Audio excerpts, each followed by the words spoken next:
Welcome to Finding Certainty with your host and U.S. Army veteran, Patrick Laing.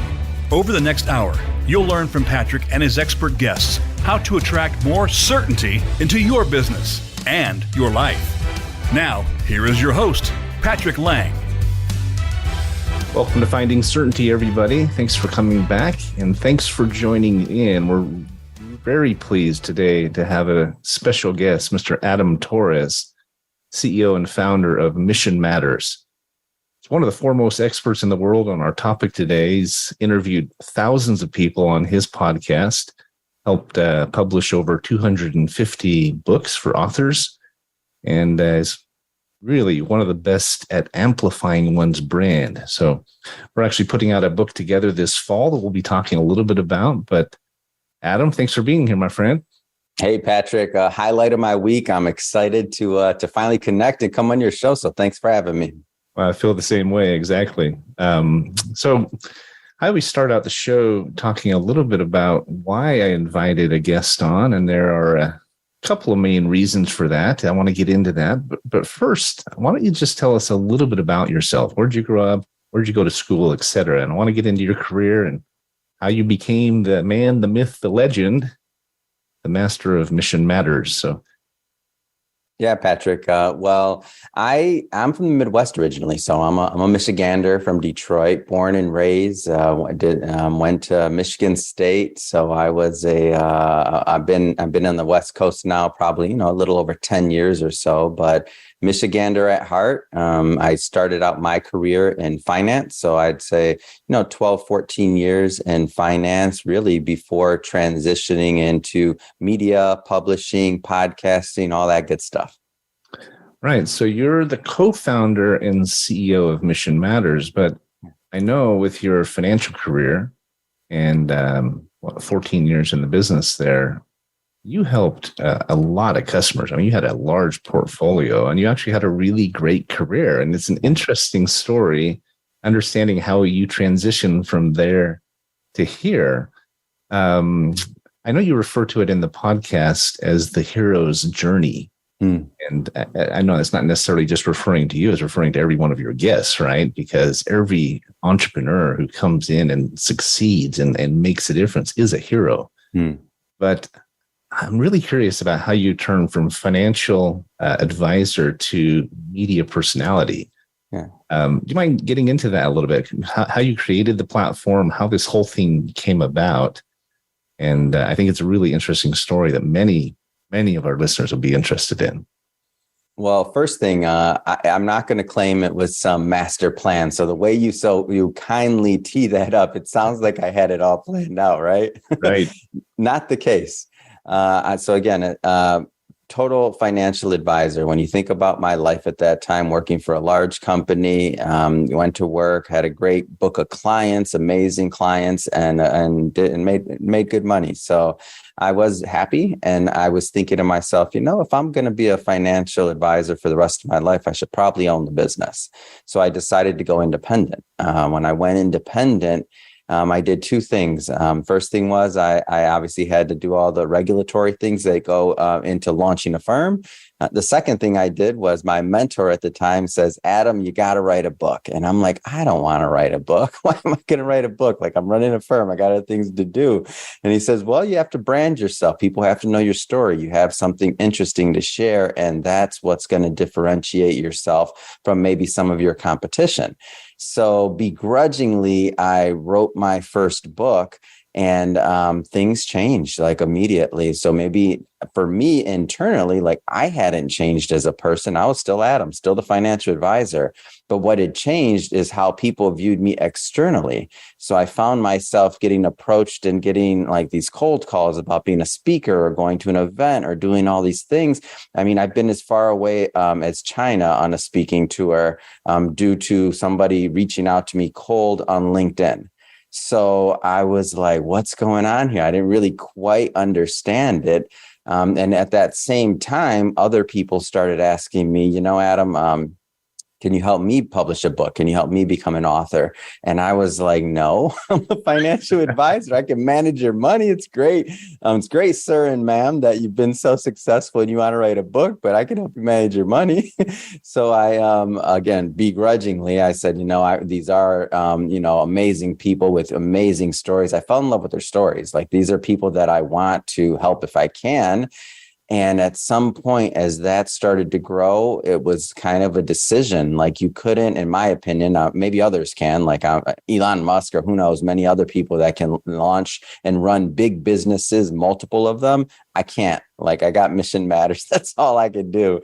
Right. So I had to make that decision whether to, go the media route, help people with books and podcasting and marketing and PR, or stay the financial advisor route. And little by little, that the media side just kind of pulled at my coattail, and it just kind of one thing led to another. And I still remember when I gave up my licenses, my CFP, like my aims, like all those things, Series 63, 66, you name it. I had it all entire career to give that up, and my clients, like to miss my clients and the people that I talked to for a long time.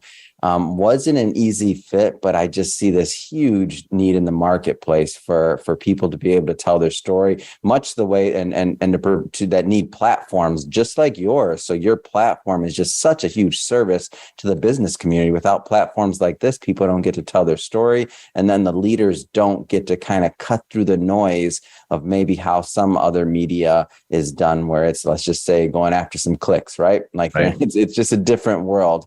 So right. That's really what led us to Mission Matters when I finally made that switch. Right.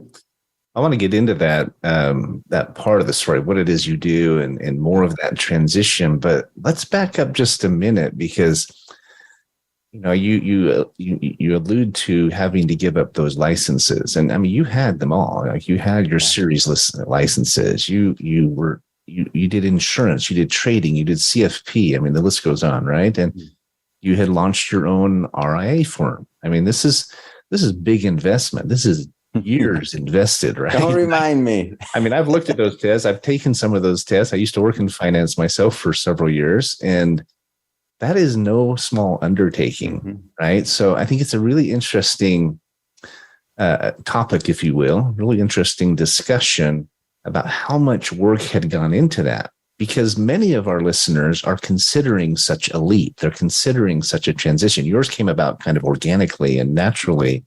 But many of them are looking at it and planning for it, or at least considering it, right? And it's a daunting decision. I mean, I think for you, it was frightening even, right? It was overwhelming, perhaps, because you'd put a lot into your career. And you actually, I know we've talked about this, you loved your career, right? It was like you hated your job and wanted to go find something new.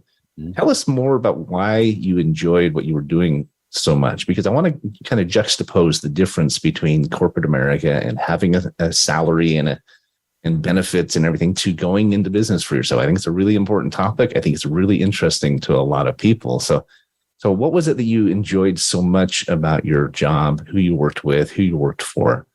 I think it's an important question. Well, I liked corporate America, as I mentioned before. So I mean, I was a fan. My managers were awesome. I don't remember ever having a bad manager at any of the investment firms that I worked with. So, and then the companies I worked with, the Vanguards, the Schwabs of the world, like Raymond James, like these were all like amazing companies with great leadership structures and great compensation. And so I was okay. Like, there was no issue there. And if I really would have to kind of track the decision, it was really thinking about just ownership. And if I'd already decided that was going to be my career for the rest of my life, of being a financial advisor. So if it wasn't for that decision of understanding that I was, I love my job, I love what I did, helping people to really, plan out their futures, manage their money, and really get security, right? If I didn't love that piece of it, I would have never made that decision that I was going to, start my own firm, because starting a firm or starting anything is hard. Like first thing everybody told me is, are you crazy? You're going to start a firm? Why? Like, you're doing good. You're happy. Like, there's nothing wrong. Like, why rock the boat? But in my mind, the thought process behind of does it make sense for somebody to be an entrepreneur, start a business or not? I don't really think that I was moving into entrepreneurship in my head. I was just going to be doing the same thing I was doing, but for myself. So it's a little bit different. I didn't have some new novel idea. I never wanted to invent something or create some new process or way of improving something. In my mind, I was just going to be going to do something else, on my own that was going to be doing the same thing I do, but for myself. Right. Or so that's what I thought, right? Well, I think you were, correct me if I'm wrong, but I think you're probably just thinking maybe a little more money, maybe a little more control, a little more freedom, right? If I want a day off, I can do that. I don't have to really be responsible. No way. I knew all of my clients were entrepreneurs. I knew it would be the complete opposite. That's not how it works. My book of business was probably 80% business owners. So I knew what I was going into. It's the complete opposite. No days off. It all goes back to you. And at a certain point, when the business is big enough, maybe you can take your foot off the gas pedal and groom somebody younger to not have any days off. So I knew what I was signing up for, the complete opposite. And in terms of freedom, no way. Freedom is when you freedom. What's that? That's when you work for a big corporation and it's 9 to 5, and after 5 you don't have to worry about anything else except going back the next day, being on time, and doing your job. That's freedom. Like going out there and having to eat what you kill on a weekly basis and bring in payroll. That's heavy. Yeah, no, I completely agree. That's actually a really good point. I think that many people who either become an accidental entrepreneur like you, or, and I know that's a phrase you've used, or those who are actively planning it, pursuing it, something they've always wanted to do, right? There's this saying, a job, just over broke, and so many kind of label a job as a negative thing. And yet we all know people who have had extraordinary careers. They've spent their entire life working in corporate America or working for a small business without having to wear all the hats and have all the stress and all the demands that fall on an entrepreneur's shoulders. I guess my point is that many times I think entrepreneurs go into this not really understanding what they're getting into. They don't have. We have kind of these rose-colored glasses, right, about entrepreneurship, and so when I talk about freedom, or I talk about income, or I talk about control, and it's almost an ill-perceived notion, right? Yeah. Well, any entrepreneur that's built a business to a certain level, over and above, and maybe the outliers could be some individuals that have a 100% or 90% automated business, or they found a very specific niche and they make a good living. There's some outliers to that, but anybody that's running a business that has to do with people, like managing people, there's that's a dream right there. No, if you're managing people, it gets messy. Yeah. And that's really the dream of all of us, is to get the business to a point where we do have some autonomy. We can leave and go to Europe for a month. We can have someone else dealing with the headaches. We can outsource and hire out many of those responsibilities and those headaches, right? I tell my wife that all the time. I tell my partners that. I said, my goal is to be able to hire everything I do out, right? I have a virtual assistant that helps. We talked about that on our show last week, about virtual assistants and how they can take off some of those things off of our plates, free up some of our time. And it absolutely works. I mean, it is a true principle. But I think that's the goal of all of us, to eventually get to that point where we have time freedom as much as anything. I mean, the income is great and that's important, but time is even more important to most of us, right? Oh, yeah. Yeah. So anyway, we're jumping ahead here, but I wanted to, as I said, I like to introduce my guests, and your story is so interesting. I think I'm drawn into it, if I may say so. But I like to explain why I bring a guest off, and if you're listening to this, everybody, you're starting to see a little bit about this mentor and friend and just icon that is Adam Torres. I think the two main reasons that I wanted you all to hear from him is really twofold. Number one, he's a really interesting example of someone who became an accidental entrepreneur. He didn't plan it. It's evolved. It's happened. And that's the case for many of us. We didn't set out to become an entrepreneur.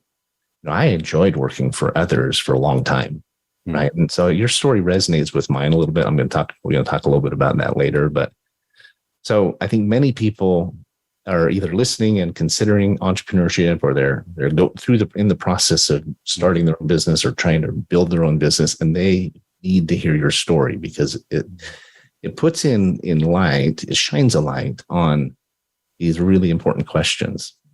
Secondly, Adam and his company, Mission Matters, are one of the best content providers, content builders of anyone I've ever known in my career. And you are just a fantastic example of a company and a CEO who is doing exactly what we said, the title of this show, right? You're amplifying people's brands. And that's something that most of us as entrepreneurs want to do, right? There's very few of us who want to fly under the radar. We may be maybe some defense contractor or something like that. But in most cases, we want to get our brand out there, right? And so we're going to be talking on this show today about how you've done that, how others can do it, how we've done it maybe with our company as well a little bit. But it's a very interesting topic. And so really glad you're here. We're going to get into lots more detail. But as I look at your career and as you've transitioned to where you are, you didn't have to be your own boss. Talk about how being an entrepreneur is hard. Everything's on you as a CEO. It's an important insight, right? If you're considering starting your own business, anyone who's listening to this, you need to make sure you know what you're getting into. Don't just do it, happenstance. Just don't just try to wing it. Too many entrepreneurs do that. That's why so many businesses go out of business. They go into it kind of with their eyes half closed and this unrealistic expectation of how easy it's going to be. And it's not, right? It is absolutely not. So anyway, it's an interesting discussion. We're up against our first break. And so if you're listening, guys, please come back. We've got lots more to break down here with Mr. Adam Torres. And I think you'll be very interested to hear what he's doing to amplify brands and how he can help you as well. So thanks again, Adam. We will be right back, folks. And we'll talk to you soon.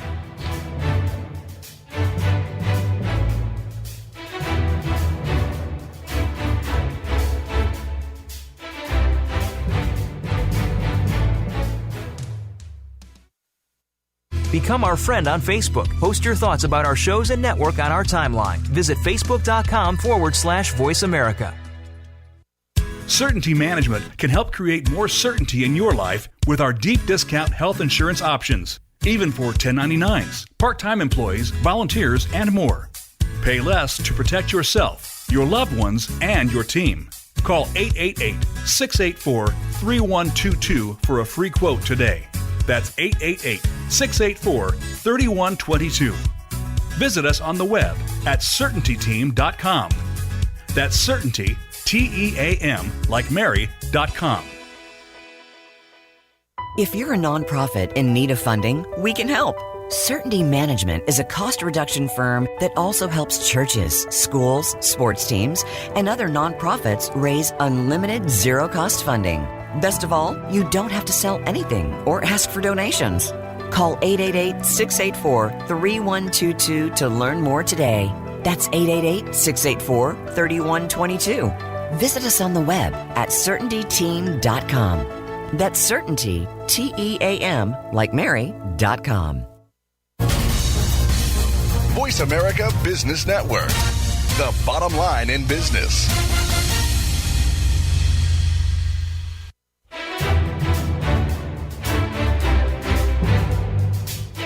You're listening to Finding Certainty with Patrick Laing. Have a question for Patrick or his guests? Join us on the show at 866-472-5790. That's 866-472-5790. Now, back to the show with Patrick. Thanks for coming back, everybody. And we're with my good friend, Adam Torres, CEO and founder of Mission Matters.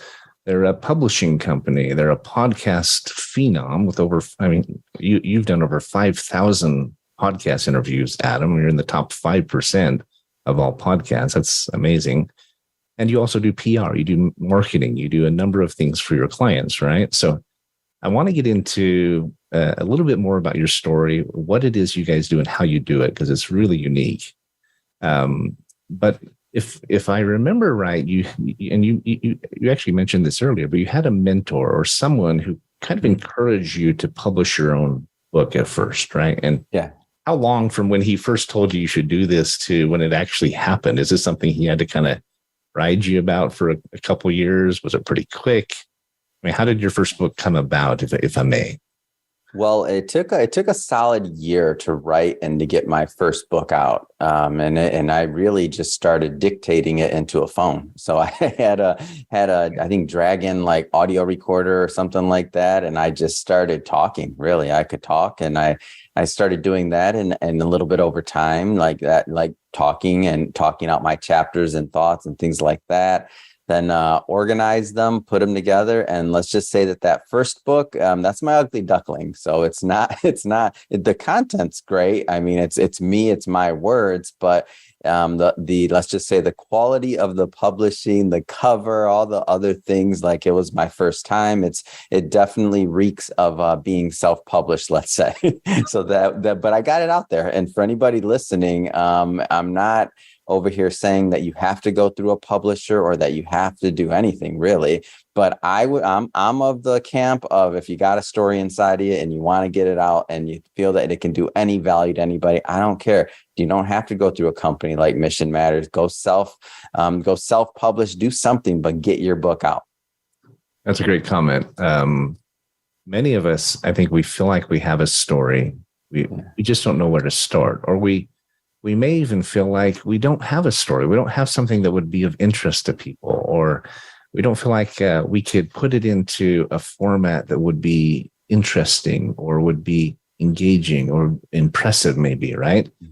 And yet, referring to your career as a financial advisor, I mean, you had acquired over a decade of experience that had real value. I mean, you were licensed, you had, I don't know how many thousands of conversations you'd had with customers and thousands of training workshops and courses. And I mean, you were working with some of the best in the business, right? I mean, we talk about names like Vanguard and Schwab and Raymond James. I mean, these guys wrote the book on the business, right? And so you're a great example of someone who had acquired real life skills and real value in your field in your field, right? And so when you started your own firm, you gained additional skills, additional insights. You had this mentor who I think was really smart in coaching you to get your brand out there. And again, you've said before, you didn't know how to do that. You'd never published a book. You were really just making it up as you went along, right? And yet you took his advice, and then you started getting traction from it that you didn't even expect to get. I mean, why is it, do you think, that a book did that for you? Because I've seen it before. I've seen it for ourselves. Why is a book such a phenomenal tool for any entrepreneur who's trying to get their message out, do you think? Well, the first thing I can tell you is I know why it gained traction. And this is where people that are professionals, especially, don't get it. And this is one of the things. So as we work with the individuals that we publish, a big part of that is teaching them how to get the most value out of their investment in publishing, right? Marketing costs money. So the reason is that first year, I probably gave out 1,000 books. So what happens is this, like, I'm a financial advisor. I have a big ticket item, right? Mm-hmm. So I'm managing money. Why am I going to try to make a couple of dollars off of selling a book? I'm not going to do that. I'm going to use the book as my business card. I'm going to give it to everybody I meet with. Even over and above the idea of giving them out to as many people as you can that makes sense to give it to, they talk. So when somebody hears about it, then another person hears about it, then another person hears about it. And then what happens over time is that somebody's actually read your book. The problem with most people that publish books or just in general is that they go into it with the wrong expectation. They put it on Amazon, they're ready to sell it. And all of a sudden, okay, they sell a couple hundred books and great. And then it's done. It's Right. like, wow, like what a waste. Like the idea is to understand that your story is your story. Like if you look at many books out there that have gone into bestsellers and now gone on to become franchises like Chicken Soup for the Soul or other things like that, which is part of how we built our model. So just to quickly explain, Chicken Soup for the Soul was a group of individuals that were brought together. Each person wrote a chapter. So think about like the original book with Jack Canfield and Deepak Chopra. We do the same thing on our end. We just do it with entrepreneurs. So we bring entrepreneurs together and business owners and executives, and we come together in a collaborative spirit to create a book on business lessons and leadership and topics that we believe that the overall community can benefit from. But and part of our thing is that, the more people that can get involved in this collaboration, the better. And on my end, like myself as a promoter, I'm giving out books constantly. I was handing out books yesterday. Why? Because I want people to know about your story that'll be coming up once we have you published, and everybody else that's come through these doors in terms of publishing and us getting their story out there. So the misconception from people that aren't, let's just say, in publishing or in media and other things. And this is also what I actually was lucky to have had a great mentor that kind of taught me some of this in advance. So I didn't go out into this with the wrong expectation. It's not about, can I be bestseller? Can I sell millions of books? Can I do that? Okay, that's all great. And that can happen. And it does happen for many over the course of many years. But if you're a professional and you have a business that you can promote right now through your story as a founder, because you've done something that's interesting, or you have something of value, a message or a lesson that you learned on your journey and around the way, or on your journey into getting where you're at, then like that's the reason to do it. And that's the reason behind getting out there and promoting your work and your message. It's not about self-promotion. Look at me. It's about how do you add value? Like your story is of value to somebody. You don't know if somebody who reads your story and how you're going to affect them. But I can tell you now, being on the other side of things, getting emails and all the like inbound things that come in my way and that come across my desk, to see like how people's lives are changed from these stories. I mean, it's gratifying, and it's something that it kind of lets us know that we're headed in the right direction as a company. Right. Well, you've published over 250 authors now, right? I can't even believe it. That's crazy. Yeah. That's amazing. And you hit on a really important point, because I think if you go into writing a book hoping to make millions of dollars from it, hoping to, sell it and have a big bestseller, make the movie someday, that's the 1%, right? That's the exception to the rule. It does happen, but it's not and shouldn't be the purpose for writing that book, especially as a small business or as an entrepreneur who's building his or her brand. The key is, I think, twofold. One is to get your message out there and have one more way of telling your story, as you said. Secondly, it does establish credibility for you. I mean, I just was in a training workshop, I guess, for a friend and mentor of mine, a guy named Bill Walsh, who's a billionaire. He owns a company called Power Team International, Rainmaker. He said, literally, if you had a title selected and say, my book's coming out next year, that builds credibility for you, even if before the book has come out, and let alone once it's been published. So whether it's self-published, whether it's published by a firm like yours that does such a great job. I mean, obviously quality does carry a lot of weight, but just getting it out there, you can now say, I'm a published author. You can now say, You can put it on your signature line. You can put it on your LinkedIn, and that is instant credibility, at least until they read it. And, if it's not very well written, it's not published, has an ugly, title page or an ugly cover, that might not help you. So I'm on the other side. I'll tell you, all that initial success, that tour, everything else came from the ugly cover and the ugly book. So the point is that with all of this, it's the price of admission. It's the ticket. You don't even to get booked as a paid speaker, period. You have to have something other than what the individuals around you have. It's just it's the ticket. You can't, it's the price of admission. Right. At the very basic level, because many people that's just, and I don't know how or why I didn't create that system, but I can tell you, being on the other side of it, that everything that I was told leading up was all accurate. Oh, it's absolutely right. I want to talk a little bit about our book that's coming out this fall, but to that point, it's not just publishing either. It can be a podcast, a radio show like ours. It can be a blog. It can be public speaking events. The more of these things you're doing as an entrepreneur, they're all just building your brand. They're building your credibility. I was almost floored, to be perfectly honest, by the response I've gotten just by launching a Voice America radio show, right?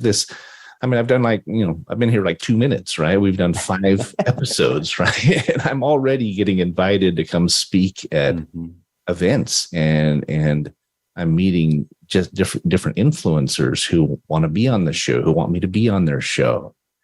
All of that has come about almost surprisingly quickly, just since we began this, right?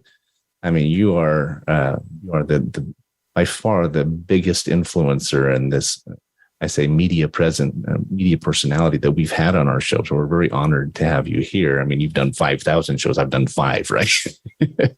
But I'm already seeing the value that's come out of that. And I think it applies in a lot of areas. You get yourself out there. Does not have to be perfect. You said it right. My shows are not perfect. I stumbled over things. Once I forgot to start the recording.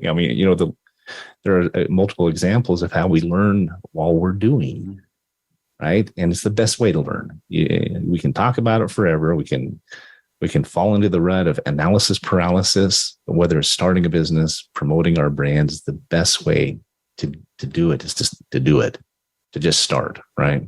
Would you agree? Yeah, for sure. Our first podcast, I didn't want to do that. Just like I didn't want to do the first book. I didn't want to do the podcast. The only reason we even started a podcast was because the other co-founders you know what, Adam, you should do this. I think we can sell some more books. And I'm I don't want to do a podcast. I never heard a podcast before. What is it? So I didn't even know. And I started the first podcast with a set of headphones. iPhone headphones, my cell phone. So an iPhone 6 at the time, I feel like. And I recorded almost 300 episodes on that thing before I even decided to invest in a mic or anything else, or before I even thought about it. And I used an on-phone recording app. I didn't even use anything as professional as Zoom or anything else.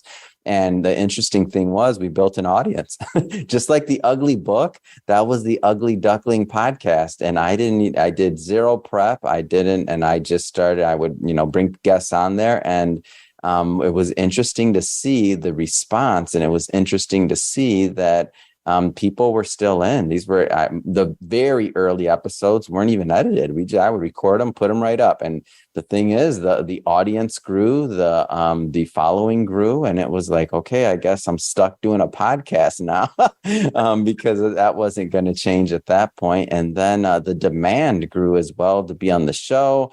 And then at a certain point, we kind of internally as an organization created the structure, even though I'm CEO and I run the company, to where, we bring on directors and other individuals that do, they're amazing, and we could not do this without our directors within the company. But to where, a good portion of my time is in front of the media and doing interviews, because it's now built into Mission Matters. We didn't plan that, though. We thought we were doing publishing and marketing and PR and getting other people's words out there and amplifying their stories, which is still our mission on our show. But when you say do it, I mean, come on, iPhone, headphones, over 300 shows, and we did that quick. Fantastic, man. And now you're teaching others how to create their own podcasts, right? You're multiplying your own mission and seeing it amplified in other people's lives, which I absolutely love. I talk a lot about the ripple effect of when you start something and these ripples start coming out of and influencing and affecting and impacting others. Mm-hmm. Your book, Mission Matters, the business series, is a great example of that. We've got about 2 more minutes before our next break, but talk a little bit about the book that's coming up. It's volume 8. Yeah. And essentially, anyone who's listening, it's a compilation of lessons from CEOs who were invited to be in the book, who teach a lesson from their careers. But it's CEOs whose companies are making a difference for the most part, right? Is that a fair summation? It is. And when you talk about making a difference, there's a lot of different ways to evaluate that. The main thing is, and I like to always get across, is that we're not an elitist organization. So we're not the type of organization that says, you have to have 10, 20, 30 million in revenue. You have to do this and that. What we're looking for is the story. Like some of my favorite people that I've published and that I've actually interviewed were actually, small businesses, a couple person shop, and they were doing amazing work, and they had just this heart of gold in what they were trying to accomplish. And what I find is, and we've also published, we have number 2 in line at a 40,000 person organization, EXP Realty. So we've published and everything in between.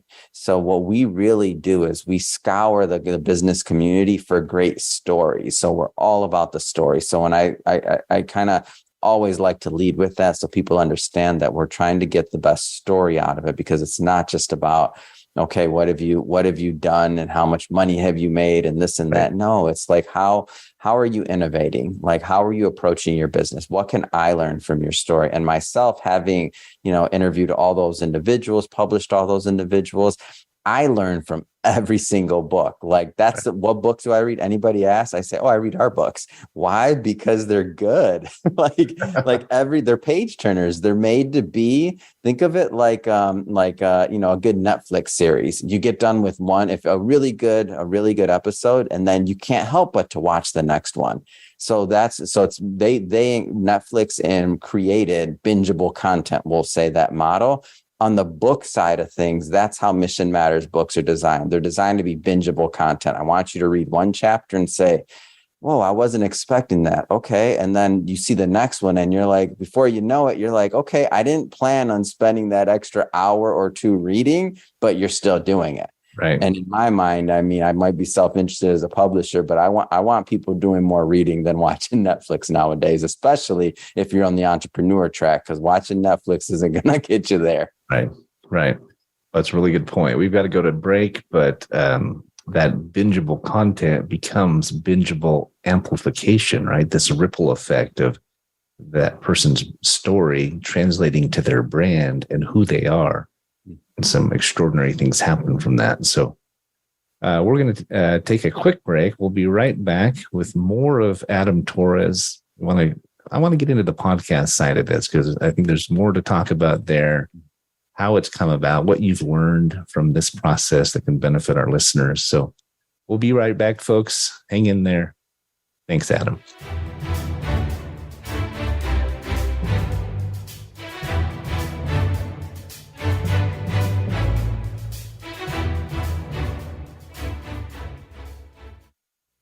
follow us on Twitter at VoiceAmericaTRN. Get the lowdown on guests, new shows, and your favorites. That's VoiceAmericaTRN. If you're a nonprofit in need of funding, we can help. Certainty Management is a cost reduction firm that also helps churches, schools, sports teams, and other nonprofits raise unlimited zero-cost funding. Best of all, you don't have to sell anything or ask for donations. Call 888-684-3122 to learn more today. That's 888-684-3122. Visit us on the web at CertaintyTeam.com.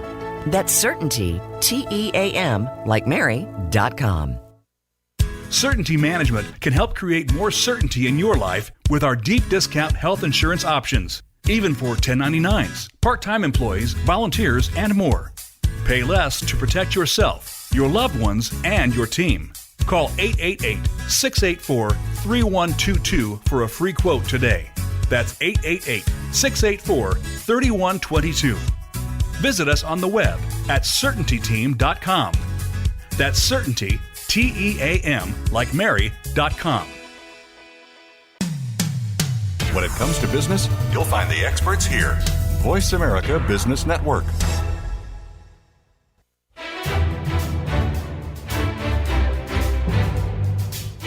You are listening to Finding Certainty with Patrick Laing. Have a question for Patrick or his guests? Join us on the show at 866-472-5790. That's 866-472-5790. Now, back to the show with Patrick. We're back with Finding Certainty and our special guest, Mr. Adam Torres, good friend of mine and CEO of Mission Matters.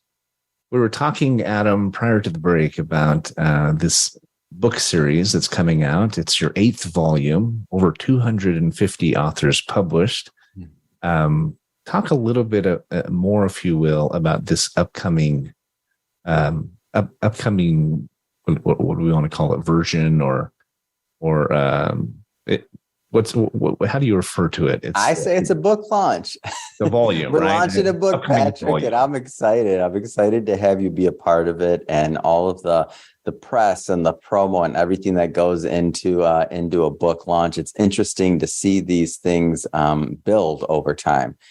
So we'll be doing a full interview series of the book launch itself with all of the authors. So on our podcast, Mission Matters Business, so people can check that out. But we'll be bringing on each one of the authors and doing a full depth, 30-minute to 45-minute interview on what they wrote, what they brought to the table, and also get a little bit further into the authors' background and just what makes them tick. Like at Mission Matters, that's what we're all about, is trying to explore the mission that an author brings, but also the reasoning behind it. Like what being an entrepreneur, getting out there, doing it, it's not easy. Like what gets them out of bed in the morning and fired up to go out there and really make a difference.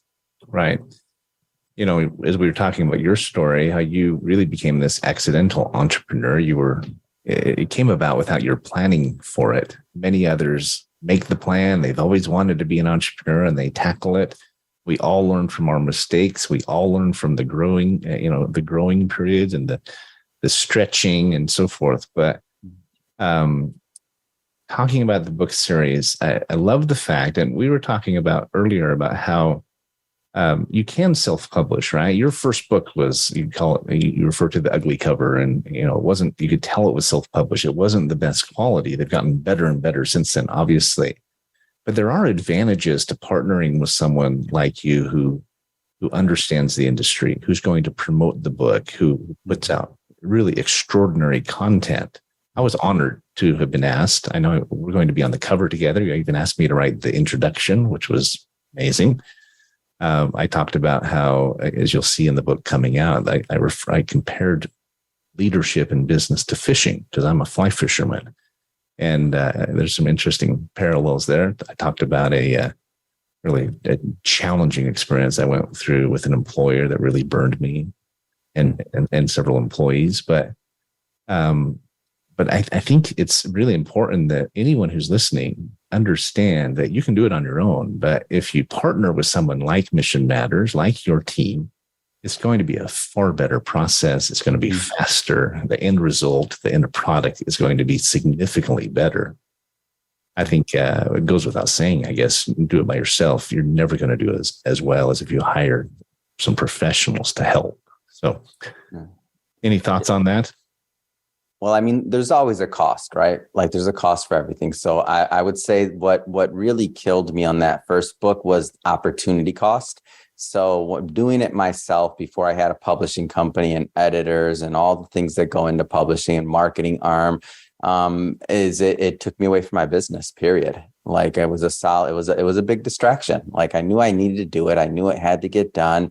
It wasn't like front of mind. Obviously, when you're starting a new business, the main thing is getting clients, but you have to kind of juggle that with other large priorities. So the opportunity cost of me doing it, I wish I had a Mission Matters or a company like that, like when I was doing it, because if you think that I would have, spent all those hours over the course of a year, I just didn't even know. And I still don't know if another company quite exists like ours, but I didn't know if I just didn't know any that existed. So I had to do it. I thought that was the only way to do it. Right. So the opportunity cost was big. It was big. And I thought, no, and that's why after I was done with that book, when others were asking me to help them publish books, that's why I said pretty boldly, no way, I'm never publishing another book again. I hate books. I'm not doing it. It's because it was such a process. Like, and for anybody that's done it on their own and not worked with any publisher, any company, maybe you had the time or the inclination or you just fell in love with it. And for some people, they will do that. Like if that was their experience, like speaking of the 1%ers, if some people, they decide they want to go full time into being an author and into speaking and all those things, I mean, that's a grind in itself. You're an entrepreneur just of another type. Right. I like to say, well, get ready to be on the road for, a couple 100 days a year and get ready for if you're not already a name or a celebrity, get ready to do a lot of free speaking as you start building up your name and get ready to do a lot of driving and investing in other things, which by the way, for some people, they love it. That's what they like to do. I'm okay with that. I'm not judging them, but for me, that sounded like misery. The last thing I wanted to be was on the road for 200, days a year and to be speaking for free and to be staying in hotels and all these other things. No, thank you. Like a speaker's life was not really my thought process. So I was just a professional that knew I need to get a book out. I was like, I need to get a book out. I need to tell a story. I want to help. So I want to brand myself, but I also want to help people because that first book was all about finance and my experience as a financial advisor. And I knew that I could help anybody that read that book. I knew I was going to help them through my experience as an advisor because I know I had unique insight because my views and what I'd done. It's not saying that it like had some groundbreaking idea, but I do know that when you hear something from one person versus another, you don't know which voice or which words are going to resonate. So everybody has a different opportunity to connect with individuals. So I knew that some people I'd connect with and I'd have the ability or the potential to really change their lives. Right. Well, it doesn't surprise me that you had so many people coming to you saying, can you help me? I'm interested in writing a book. I need your mentorship because it's all about learning curve. And especially because your focus is really on business, right? On small business and on business and business leadership and entrepreneurs. Most of us out there who have anything to share and we have the experience, we've been in the trenches, we've gone through those ropes, right? Yeah. We don't have time, right? I talked about virtual assistant and trying to give away some and hiring it out and so forth. But most of us are wearing multiple hats. We're spread thin. We're working 80-hour weeks, et cetera. And so who has the time to sit down and write a book? I mean, one of the things you guys do is you'll even have a ghostwriter help them write their chapter. I wrote my own, many of them do, but sometimes they get that help, and just having the guidance and the direction from your team. I've experienced it, having a deadline, having the coaching, having an editor. There's so much value to that. Really accelerated that learning curve and accelerated the process. I've been talking about writing a book or publishing something for years. Yeah. Until I met you, it had never happened. right? Mostly because of time. And so anyway, we can keep going about that, but let's jump into how you attack amplifying a brand in more than just the publishing way. I mean, you do it through PR, through marketing, you do it through your social media. I mean, you put out more content than most organizations could even imagine doing. You do it through your podcast. So let's talk about that, about attacking it from multiple angles, because I think it's something the listeners, any entrepreneur out there needs to remember. It's not a one-trick pony. You can't just do it in one way, right? You have to be multidimensional, if you will. So what I tell people is start with one thing, but like build layers on it. So if you only have time to write one article, one newsletter, one anything, start with one thing. But after you kind of just think about it like you're in the gym working out, right? You start with, let's just say, one small 5-pound plate on a bar, right? Let's say that's you doing your first piece of content, whatever that's going to be, whatever platform, doesn't matter. Like start with that one thing and then start adding more plates to the bar when you're ready and capable. Like you don't have to do everything at one time. A big mistake that a lot of people like in our community and circle make is that they look at what I'm doing and it's like, no, but this is my full-time job. There isn't another thing I do. So when I create all this content or vlogs or all these other things that I'm doing, that's because that's actually my job, right? And I created my business to have the infrastructure and support to allow me that time to do that.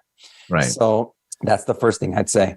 The second thing is once you mastered one piece of content. So for us, it was books. We are 2 years in business and figuring out publishing before we started the podcast. Like I wasn't out here trying to jump from one thing to the next. So for some people, they're like 2 years. Yes, 2 years before we even did that. And then when after we started doing the podcast, even that part of it, we took our time. So I probably did 3,000 episodes, maybe 3,500 episodes, only audio before we decided to add a video component. So most people, they go in there, they try to do everything else. And so think about that. I was a podcaster for years before I even thought about bringing on video. And then when I brought on video, that added another layer of complexity. But with that layer of complexity, brought more reach, right? But if you try to do everything at one time, then what typically happens is you get nothing done, or you have a lot of false starts and you never really build a solid foundation or a brand. And you never really, as a creator, not just a business owner, but as a creator, you never get to figure out what you actually like. Like you might love writing. You might want to do a lot of books. You might love podcasting and decide you don't like to do books. You might love social media and decide, you know what, I just want to be on social media. That's what I want to create.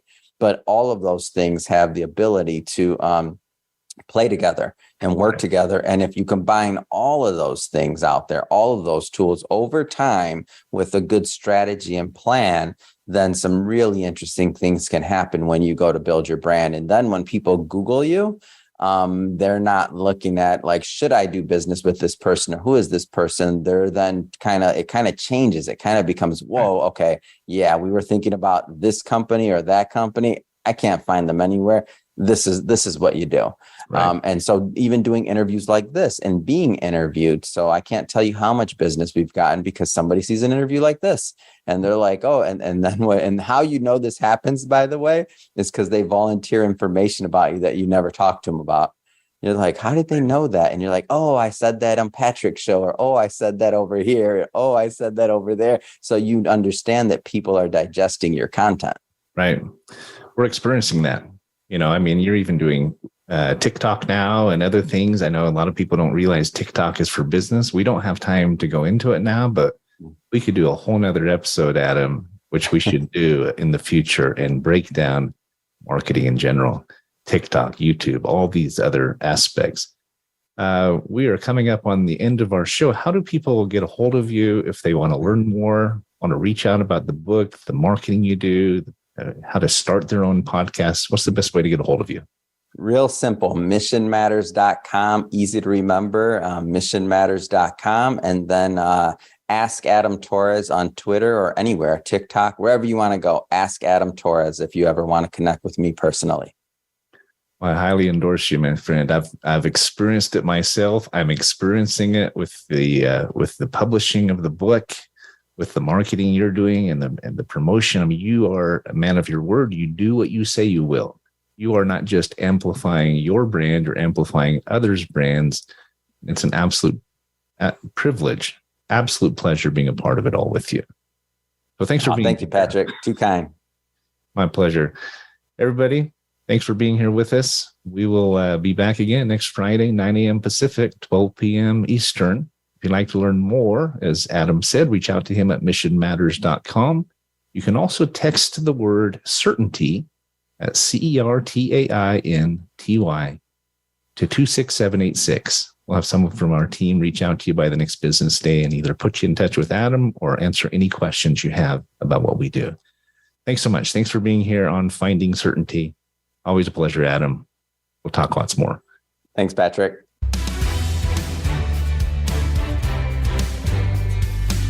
Thanks for tuning into today's episode of Finding Certainty.